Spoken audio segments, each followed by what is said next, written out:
this Miami football program has been a Jekyll and Hyde outfit for quite a long time.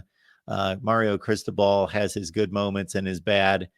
He's recruiting like a man, but the game management in question, of course, and hit its zenith against Georgia Tech a few weeks ago. So Miami coming off a big win, though, after losing two consecutive, had to wonder where their heads were, and they came back from 10 down against Clemson at home, had not defeated Clemson since 2010.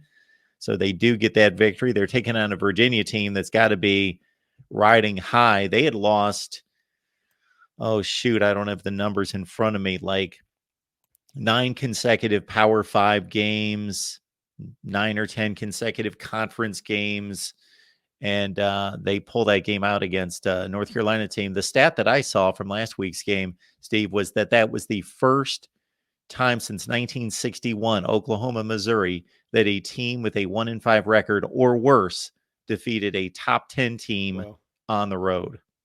yeah, I mean, some of the people I know in the Carolina area said it's the worst loss ever for the football. And you're like, boy, that seems a little extreme. But then you start realizing what was on the line. They were undefeated, ranked number 10 in the country, theoretically controlled their own destiny for the national title still.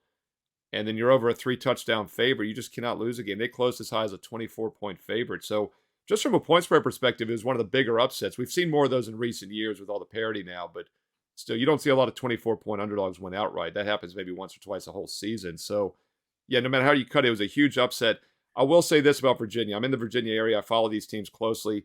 It's a shame my alma mater, William & Mary, has started to tank it on their season because they were ranked number 4 in the country this season in FCS. Had a bad loss at Elon in which they outplayed them. And then they had to go to UVA a few weeks ago, hung tight with them for the first 3 quarters or so, then lost, and then had a terrible loss last week for homecoming off their bye. Blew a 17-0 lead against Towson, gave up. It was one of the most remarkable things I've ever seen, Mark. We see this so often. It's 17-3 third quarter. Towson, they hold them on 3rd and 8 in the third quarter. Towson runs a fake punt to continue the drive. They get the first down. Turns into a 22-play, 11.5-minute drive to start the third quarter. 17-10. William & Mary fumbles the next kickoff. 17-7. My point being, they now have 3 losses. They're in big trouble, but that Virginia loss would look so much better. It would have been huge for a team like William & Mary after Virginia goes and beats North Carolina. And as I said at the beginning of the show, I do think maybe we saw the buy sign with Virginia. This is a team I follow very closely. And the point spread can sometimes be a leading indicator when teams are covering but losing. They're keeping it closer than expected. That means they're playing better than expected. And Virginia is now 5-1 straight against the spread their last 6 since their opening loss against Tennessee. And they've now covered 4 straight. So going to that UNC game, there was some momentum.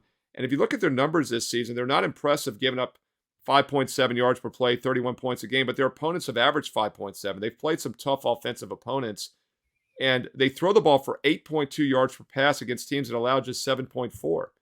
So they actually are a really good passing attack, better than people realize as well. They just don't run the ball very effectively, and they're going to have trouble against Miami's run D.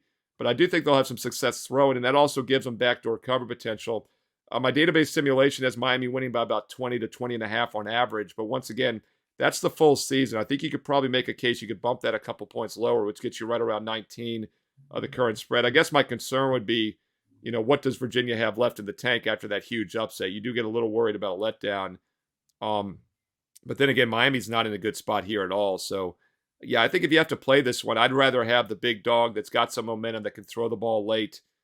And Miami's now coming from a home dog win to laying nearly 3 touchdowns. That's also called a role reversal, something you probably don't want to get in front of.